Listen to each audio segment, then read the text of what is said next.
전기재해를 세 가지로 분류해서 설명하시오입니다. 전기로 인해 발생하는 재해. 첫 번째, 전기 자체 재해입니다. 전기 자체. 그 다음에 두 번째, 정전기 재해. 아시죠? 겨울철에 잘 발생하는 정전기로 인한 재해. 그 다음에 낙뢰도 일종의 전기죠. 그래서 낙뢰에 의한 재해가 있고요. 하나 더 한다면 전자파 있습니다. 전기가 흐르면 전자파 발생하죠. 전자파 재해도 전기 재해에 속합니다. 그러면 일반적인 전기 재해는 전기 감전입니다.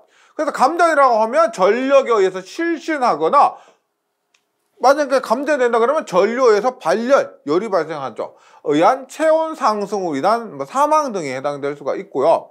그래서 감전, 전기재해 감전, 그 다음에 아크의 복사열 등에 의한 화상, 그 다음에 일반적인 전기재해, 전기설비의 손괴라고 하면은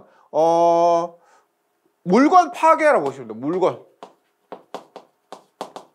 네. 및 기능이 일시적으로 정지한다. 전기설비가 파괴되거나 전기설비의 기능이 정지한다가 전기재해에 포함이 됩니다. 그 다음 정전기재해는 전기재해보다는 심각한 건 아니죠. 정전기니까. 그 다음 감전, 정전기가 발생하다도 우리가 따끔하는 감전이 될 수가 있죠. 그래서 전격에 의한 불쾌감인데, 전격이라고 하면은 그냥 전기 충격이다. 감전은 딱 그 정전기에서 딱 정전기가 발생했다 그러면 전기적인 충격이 발생하죠. 전격에 의한 불쾌감이나 감전에 의한 2차 장애 등이 있을 수가 있고요. 설비의 기능 저하, 여기 보시면 전기 설비의 파괴나 일시 정지인데 여기는 기능 저하입니다. 정전기에 의한 흡인작용으로 인한 생산장애 등이 있고요. 정전기가 잘못되면 화재가 발생할 수가 있습니다. 우리가 주유소 같은데, 겨울에 주유소 같은데 가면은 정전기 방지 패드 있죠. 혹시라도 화재가 발생할 수도 있습니다. 낙뢰재해 가장 심각한 겁니다. 그래서 순서대로 하면 가장 큰 거, 두 번째, 세 번째, 전류가 큰 순서대로 하면요. 낙뢰라면 감전이 되면 거의 실신 사망입니다. 그리고 낙뢰에 의한 화재가 발생할 수가 있고, 낙뢰에 의해서 물체가 손괴, 근데 낙뢰에 의한 전기설비 및 물체 파괴 등이 발생할 수가 있습니다. 이렇게 3개 정도고요. 그리고 만약에 4개다라고 하면 전자파 장애 있죠. 전자파 장애라고 하면 얘는 전자파 장애로 인해서 첫 번째 오동작이 발생할 수 있고, 그 다음에 전자파 질환 등이 발생할 수가 있다. 그래서 전기재해를 3가지 혹은 4가지 정도로 해서 이렇게 메인이 되는 굵직굵직한 내용들이 있죠. 이렇게 잘 정리해 주시기 바랍니다. 다음은 인체에 전류가 흘러 감전된 정도를 설명한 것이다. 관로 안에 알맞은 용어를 쓰시오. 여기 보시면 감전 전류의 종류가 있습니다. 감전 전류의 종류 3가지 있고요. 해당 내용이 있는데 잘 보시면 내용을 잘 보시면은 감전 전류의 종류는 알 수가 있습니다. 보세요. 지금 인체에 흐르는 전류가 수mA를 넘으면 자극으로서 느낄 수 있게 되는데, 사람에 따라서 1mA 이하에서 느끼는 경우도 있다. 느낀다는 것이 느낄 수 있다. 느낄 수 해서 느낀다? 감지가 되죠. 감지 전류가 됩니다. 그래서 감지 전류는 인체에 흐르는 전류가 수mA를 넘으면 자극으로서 느낄 수 있는데, 사람에 따라서 1mA에서 느끼는 경우도 있습니다. 두 번째, 도체를 잡은 상태로 인체에 흐르는 전류를 증가시켜 가면, 선을 잡은 상태로 인체에 흐르는 전류를 증가시켜 가면 5에서 20mm 정도의 범위에서 근육이 수축, 경련을 일으켜 사람이 스스로 도체에서 손을 뗄 수 없는 상태. 우리가 전기 감전되면 손 떼면 되지 라고 하는데, 경련을 일으켜서 손을 뗄 수가 없습니다. 그때를 경련을 일으킨다 해서 여기는 경련전류라고 합니다. 그 다음에 인체 통과 전류가 수십 mA 이르면 심장 근육이 경련을 일으켜 신체 내 혈액 공급이 정지되면 사망에 이르게 될 우려가 있으며 단시간 내에 통전을 정지시키면 죽음을 면할 수 있는데, 우리 심장을 보면 사람의 심장 이심방 이심실이라고 하죠. 이심방 이심실로 되어 있다. 그래서 심장에 있는 심실에 경련을 일으킨다. 세동이라고 합니다. 세동, 떨린다는 거죠. 그래서 심실세동전류인데 우리가 세동이라는 것이 뭐냐면은 떨림이란 거예요. 경련을 일으킨다, 떨림을 일으킨다. 그럼 심실세동이라는 것은 심장에 있는 심실에서 빠르고 불규칙적인 수축 현상, 심장에서 발생하는 빠르고 불규칙적인 수축 현상, 이런 것들을 심실세동 이렇게 얘기를 하게 됩니다.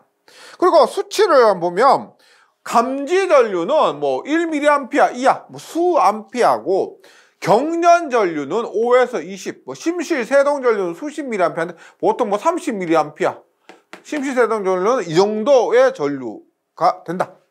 그래서 감전전류의 종류, 감지, 경련, 심실세동, 이렇게 잘 정리해 주시기 바랍니다. 감전피해의 위험도를 결정하는 요인 4가지입니다. 감전피해 위험도. 감전이 됐습니다. 어떨 때 더 위험하느냐?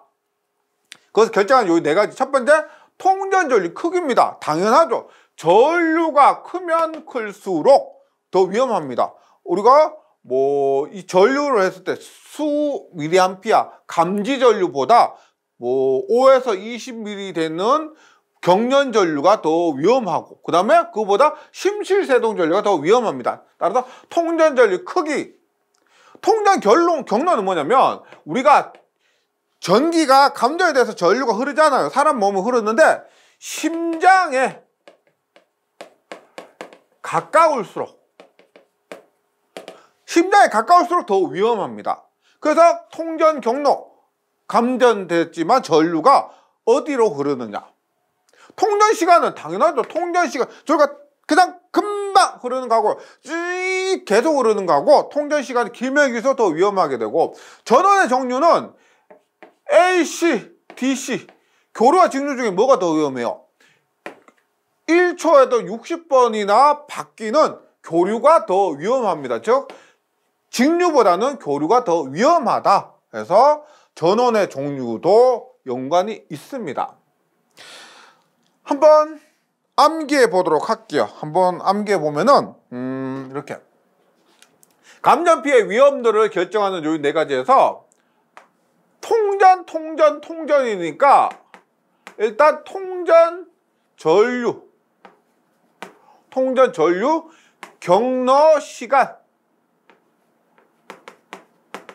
통전전류, 통전경로, 통전시간에 전원의 종류, 통전경시 전종 해서 한번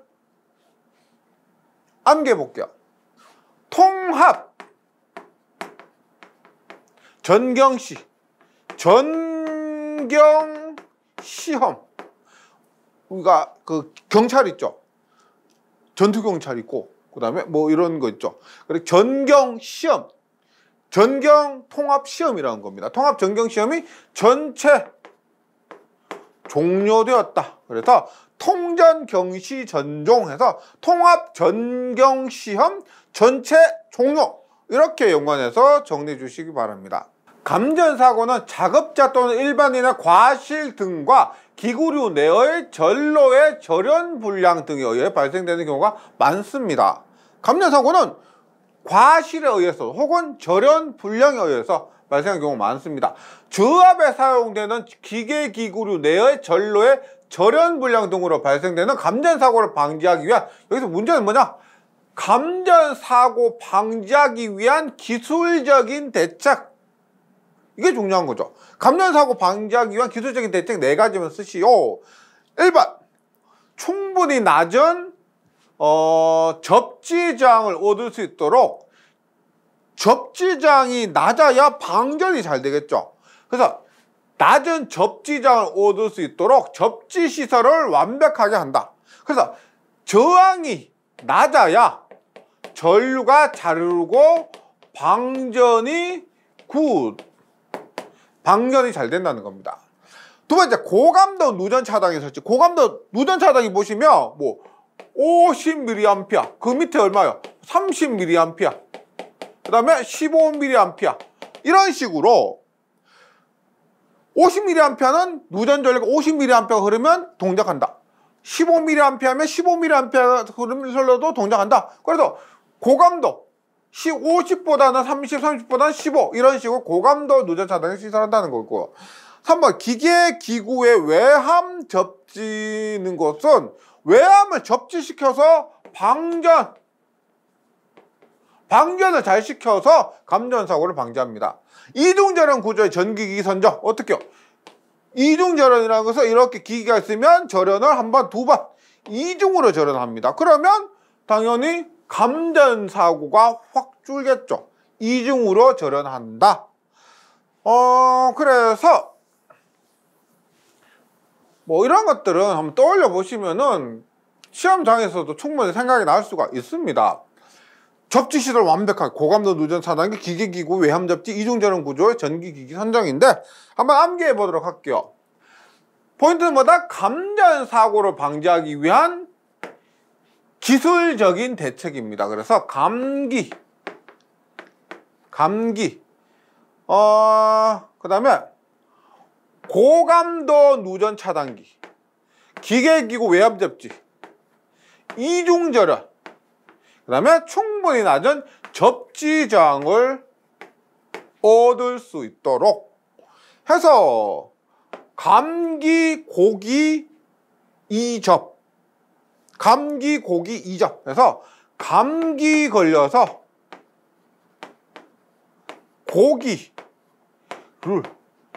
2접시 먹었다. 감기, 고기, 이접. 감기 걸려서 고기를 빨리 회복해야 되니까 2접시 먹었다. 이렇게 외워주시면 좋겠습니다.